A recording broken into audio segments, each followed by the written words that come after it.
اصل تو زندگی موت کے بعد شروع ہونے والی ہے، کامیابی ناکامی کے فیصلے تو وہاں ہوں جب سیدھے ہاتھ میں کتاب آئے گی اور الٹے ہاتھ میں کتاب آئے گی۔ سیدھے ہاتھ میں پیپر آنے کا مطلب ہے کہ کامیاب ہو گیا۔ اللہ نے اس کے نعرے کو لفظ بنایا، فَأَمَّا مَنْ أُوتِيَ كِتَابَهُ بِيَمِينِهِ، جس کے سیدھے ہاتھ میں پیپر آئے گا،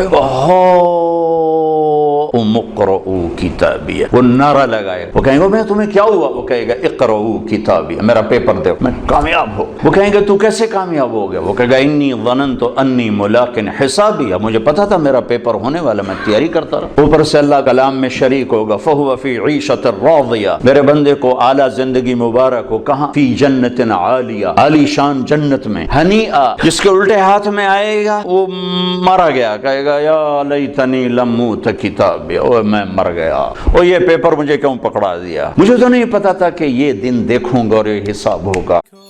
سوشل میڈیا پر سب سے قدیم اور سب سے ریلائبل برانڈ درسقرآن.com